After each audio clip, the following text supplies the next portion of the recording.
When West Virginia lost Chad Scott, I thought we were in big trouble, and boy, was I wrong. They made a slam dunk hire.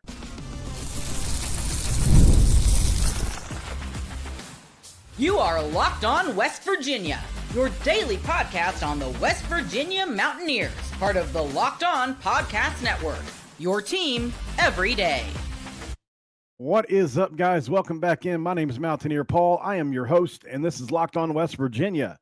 Thanks for joining, guys. It's been a great start to the week already, as West Virginia has jumped right in with great news for us. But before we get to that, let's talk about who this episode is sponsored by, which is FanDuel. Right now, guys, new customer can get $150 in bonus bets if your $5 bet wins, but you have to go to FanDuel.com to get started. Make sure you're doing that. Thanks for being a part of Locked On Podcast Network here at West Virginia, Locked On West Virginia, where you talk about your team every single day. Don't forget that as well. You guys are everyday listeners around here, and I can't thank you enough for being that. So, West Virginia, obviously, the loss of Chad Scott was larger than I think a lot of people realize. You know, there was a lot of people on, inside those facility that really loved Coach Scott, myself included, even though I'm not in the facility. I felt like he bring a great enthusiasm to the game, to every day. Those the quotes and everything, the whole nine. I felt like he was a great recruiter. I wouldn't consider him an elite recruiter because what he did, what he is better, in my opinion. He takes, those 3-star guys and makes them 4-star guys, and in some cases 5-star guys, right? And he takes guys like Letty Brown and takes them to the next level. And running backs really weren't a problem during Chad Scott's tenure at West Virginia. And so before I go into this, I want to thank him for his time at West Virginia, his graciousness to speak to me whenever I reached out, and everything else, because I feel like he is an amazing guy. And I expect to see him on the sidelines someday, probably as a head coach within the next 5 or so years, especially now that he's got that Texas job. So on today's show, we're going to talk about who replaced him. We're going to talk about the big game upcoming in Utah, against Utah. And then Neil Brown is being targeted by Texas as well, which is kind of news that just broke a little while ago. So that's going to be interesting as well. So we're going to talk about all three of those things. Just an amazing time to be alive right now when Texas is targeting 2 West Virginia coaches. That's pretty wild. No doubt about it, man. So let's get to the news for West Virginia first. So I got to be honest, like I said, going into this, I wasn't expecting an elite hire. I thought maybe that all those guys were gone. And then I got the news yesterday before it broke that Porter was going to be looked at. And then, yes, it ended up happening. I wish I would have went with my gut and did a show on it, because Football Scoop actually released it. So, but it was so much uncertainty, and the news what I was hearing anyway wasn't for sure. So it is what it is. Can't always be ahead of the game. Let me get a drink. Okay, so West Virginia hires Larry Porter, a guy that has been around the block, and that's saying a lot, because he's been in the game for a while. He's 53 years old. He's been at UCF. He's been at North Carolina, Texas, Arizona State, Memphis, LSU, Oklahoma State, Arkansas State, and Tennessee Martin. He was a 2-time National Recruiter of the Year. Let me repeat that. A 2-time National Coach Recruiting Coach of the Year. That is elite status. It's hard to get. There's a lot of really good coaches that win that award, and he's won it twice. Now, he won it in places where it's a little easier to win it, right? LSU, Auburn, places like that. But still, you got to be the best of the group of the best to do that, and he did it. It didn't fall off much North Carolina. Marion Hampton, we know what he did there with Marion Hampton, making him one of the 7 or 8 best running backs in the country. And that, 1,600 yards he had last year, just an incredible job he did with Amari and Hampton there. But he's been doing this for a long time. You remember Trendon Holiday from LSU? Yeah. Yeah, that was him. I mean, he has been doing this for a long time. And it follows a trend from Rich Rod: experience and history of success. Whether it's McNell, whether it's Porter, whether it's Alley, whether it's anybody else, Rich Rod is targeting coaches with experience, targeting coaches with a pedigree, targeting coaches who develop. And this guy hits the mark in all phases. He's a national champion coach. How many guys do you want on your roster that have a ring? As many as you can get, because I say this all the time. You need to know what it looks like. Sure. Can I fantasize or project, or, they talk about the laws of attraction, right? Like, can I wish, can I really meditate and make something happen in my life? I do believe there's a degree of certainty with that. But if I've already done something, I know what it looks like. And winning a national championship is something that not everybody gets to do in the coaching profession. And he did it. Guess why? Guess who he won it with, and the team he won it with. The team we should have played, LSU, 2007.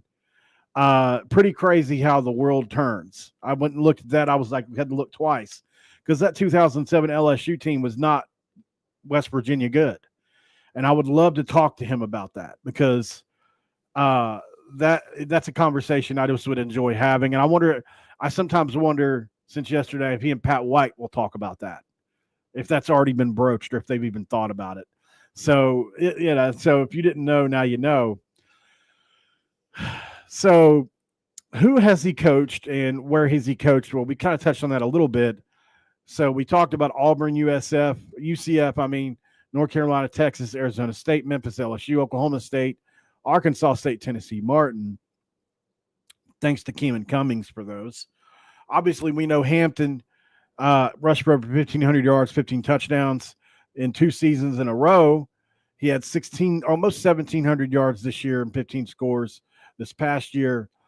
He coached Ty Chandler with the Tar Heels, who had almost 1,100 yards and 13 scores the year before that. He's been, and here's another thing, guys, the Broyles Award, best assistant in college football.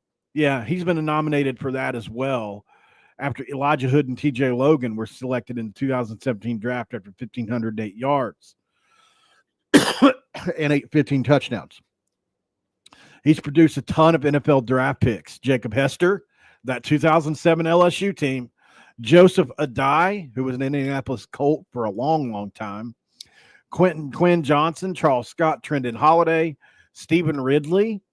All these guys really good. What about Bernard Morency back in the Oklahoma State days? Just a really, really elite back, one of their best in history. It's like a name is zero away for us, 1,400 yards, 12 touchdowns for him. What about Tatum Bell? Gosh, these names ring a lot of bells, no pun intended. So, he's obviously going to take this room and elevate it. I don't think it's a question. I think this is a slam dunk hire. How can you upgrade by losing Chad Scott? It's really hard to do. And I think we could have done it. You definitely didn't downgrade. And so worst case scenario, it's a lateral move from Chad Scott. I'll take it. Chad Scott has been really good for us. So of all the coaches on the staff, there's a reason he was one of the ones retained. Rich Rod could have hired Porter the first go around. Remember? There was a period of time where Chad Scott was released from the program. And then he hired him back because he thought, I made a mistake here. There's unhappy players. That's part of it too. But Porter was available then too, right? So, look, not saying Porter is less than. I'm just saying Chad Scott was really good. There's a reason he was here. And even though we lost him, we've done really well by replacing him with a guy like Porter, who I think is going to be great for us, guys. He gets production out of his players. He's an elite recruiter with a capital E. And he's been nominated for the best assistant in the sport a few times. So national championship, like literally every box you want to check, he checks it. And he knows what this era is all about. He's been at North Carolina under Mac Brown, who was an elite coach over the course of his career. So, yeah, a lot to like about it. Hopefully he gets settled in quickly. And who knows, maybe there's some North Carolina kids that may come along with him when the portal comes. You never know. Maybe they got a good running back on the roster. You know, I'll check into it. So we'll see what happens there, guys. But let's talk about the big news next. Neil Brown to Texas. That's incredible. I'll probably do an episode on it, but I'll touch on it next on Locked On West Virginia. And this episode of Locked On West Virginia is going to be brought to you by none other than Return on You. Attention, Locked On West Virginia fans. Have you ever wished you could directly support your favorite school in West Virginia and be a part of their journey? Now you can with the Return on You, the NIL app that puts fans in control. Before, NIL deals were handled behind closed doors, and fans like you can now have a clear way to support the players you love. Because right now, with Return on You, you can make a real impact and feel closer to athletes representing the Flying WV. With Return on You, you get to choose the player you want to support, decide how much you want to contribute, and get exclusive content straight from the athletes you back. The best part, if your player transfers, you get your money back, so it's a risk-free way to show your support and make your voice heard. Support your favorite players directly and help shape the future of the school who you support. Download the Return on You app now or in the App Store and start backing West Virginia athletes the way they deserve, with transparency, trust, and real impact. This is the future of college sports. Join it now by downloading Return on You and supporting your favorite players. In segment 2, we crack a do around here. So if you've got something in hand, swig it up. So, Neil Brown. Neil Brown, man. What about Neil Brown? What can you say about this guy? So, the Texas job for Neil Brown, I don't know what he's going to do there. They're targeting for an assistant role per Matt Zenitz. Not exactly sure how he pronounces that name, to be honest. I've heard it pronounced both ways. Let me click on this thing here. So, just says, this is just the newest update. Texas is targeting former West Virginia head coach Neil Brown for a role in its staff. Sources tell Zenitz. I say Zenitz. I don't know how it's pronounced, like I said. So I would imagine it'd have to be a pretty high level position, maybe associate head coach, assistant head coach, something like that. And look, I think this would be a good fit for him. I think it would, it could accelerate him because, look, maybe it's assistant offensive coordinator. Maybe it's a role where there's some upward mobility for him. And I could see how he and Chad Scott both could benefit that program. Absolutely. I think Neil Brown is a very good to great offensive mind, even though a lot of people question that. I never really questioned his acumen as a play caller at West Virginia. I feel like that was his strength. It was just that, of the other parts of it, I felt personally he got in the way of, like the roster management, the sometimes player development, some of that stubbornness that he has. And I feel like that is where he hurt himself. I didn't feel like play calling, like, you can go back and turn on any 20 games. You go turn on 20 games. The opening 20 plays were almost always elite from him. Like there was I think it was 2023 or 2022, where we had an opening drive, field goal or touchdown in like 7 or 8 straight games because of the opening play calls. So I feel like, yeah, that, that was really cool to watch. I felt like him putting together plans based on tendencies from other teams, like he's good at that. And being associated with what they got going on at Texas right now, like I said, the same thing about Chad Scott. you're not right now. They're the hottest thing going, or one of the 3 or 4 hottest things going. Sark's got it rolling there at Texas right now. So anybody that can be a part of that should be a part of that. I think Neil will be a great fit there. I don't know what he will do. It has to be something. He's going to have to get a big title. I don't know what they have open. I'll talk. I'll probably holler at Locked On Longhorns or somebody like that to see what exactly that could be. But it would definitely be a good crossover for us because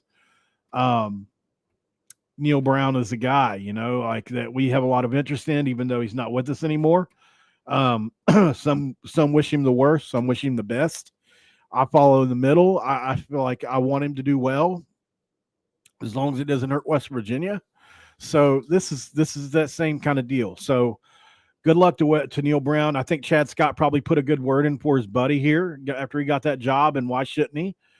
Neil Brown has done a lot of good things for Chad Scott, and so they're pretty much attached to the hip, right? So, yeah, very interesting, and hopefully he does well there because there's no reason for him not to. Now, it does make me start to worry about certain West Virginia players, and that's another aspect of this that you just don't know about. Obviously, could Jaheim White or Rodney Gallagher or somebody like that go follow them now that there's 2 of them on the same staff? Maybe.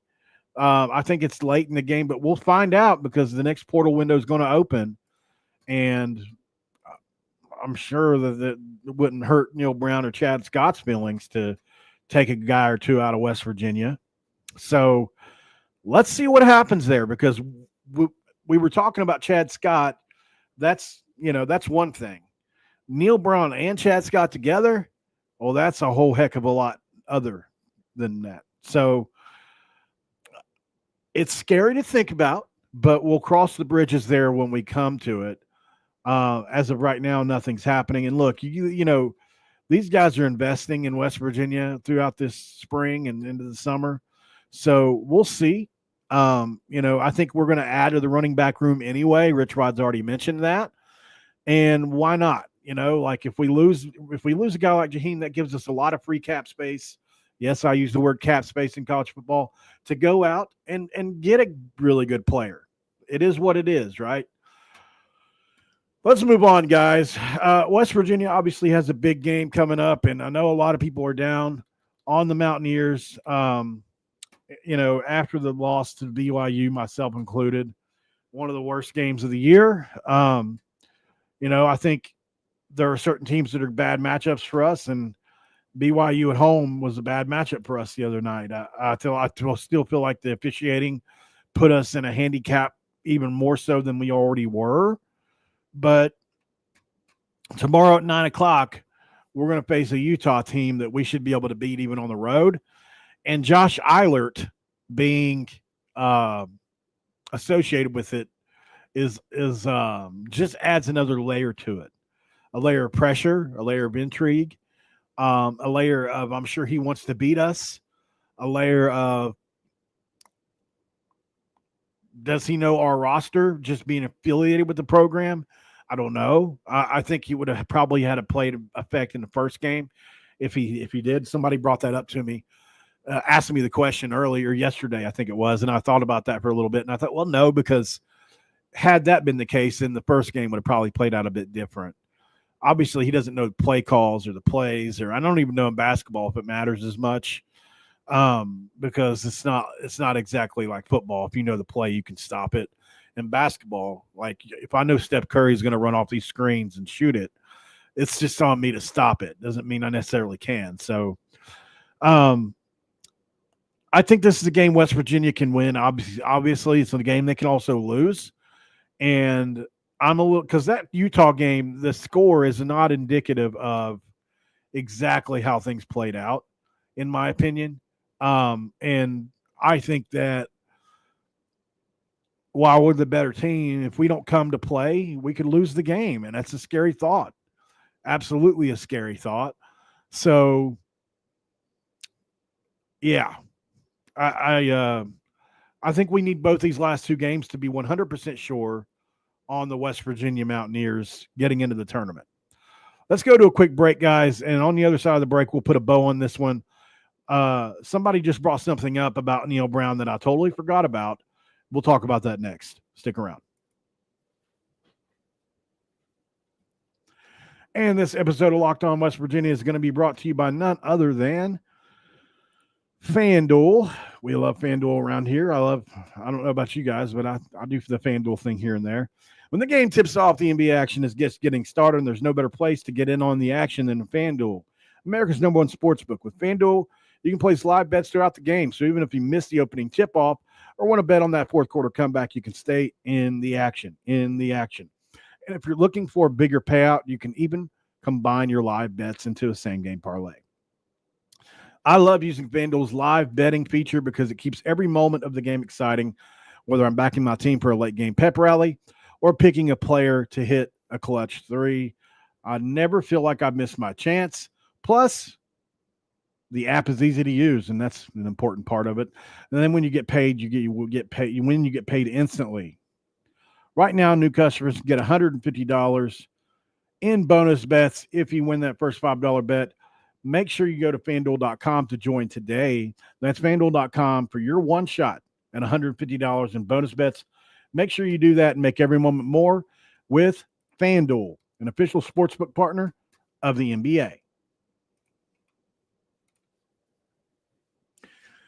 All right, we are in segment 3 of Locked On West Virginia. If you didn't know, Neely B, the Neil Brown train, keeps rolling down the tracks, headed down Texas way. And wasn't expecting to hear that, no doubt, this year. Neil Brown is a guy that I've said over and over again, I think is a good coach. I don't know, what happened at West Virginia. I don't know why he didn't succeed at West Virginia, but I do think he's a good offensive coach. I think he's obviously a great person. We hear that everywhere we go. But, for me, I think he could help at Texas, especially where he's going to get 4- and 5-star guys consistently. There's no doubt about it. So it's going to be interesting to see what happens in this situation. I'll be fascinated by it, but there is one huge benefit to West Virginia here. Texas can afford to pay a lot of money. And listen, we need him to get as big a position as possible there, right? So that we can get as much taken off his buyout as possible. Every little bit counts because we know we are in the rev share era or about to be coming up, and this is important. So let's keep an eye on that. I don't know. I don't know. I think this would be one of those bittersweet ones for me because him and Chad Scott together is just like kind of wow for me at another place. I just wasn't expecting it so soon. He was around us for 6 years, and I really liked them both, even though we lost and I wanted them fired. If I had it my way, now that Rich Rod backs, all bets are off. But outside of Rich Rod returning, I would rather have just had Neil Brown succeed because I think he would have stayed here for a long time if he would have won. And unfortunately, it just didn't happen. And I always say one of the most important things about being a West Virginia fan, in my opinion anyway, is we want people that want us, and for me, that's important. So, yeah. Other than that, guys, I don't got a lot else. Thanks for joining. Make sure to like the video, hit that subscribe button if you're new around here, and like it before you go. Drop a comment down below. Let me know how you feel about Neil Brown, and I'll see you guys on the next one. I don't got much else. I'm going to try to bring somebody on from Texas to talk about this because I think it's super important for the Neil Brown thing to be covered because I feel like it's still, we're attached because of the buyout and that kind of stuff. So we'll see what happens there, and I'll see you on the next one, guys. I will be live again today at some point for sure.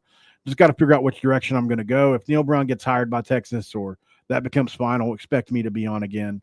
I'm going to try to do a Utah preview, a bunch of stuff coming up. So I'll see you then, guys. Until then, like, subscribe, follow, and have a great day. Have a great week. I'll see you then.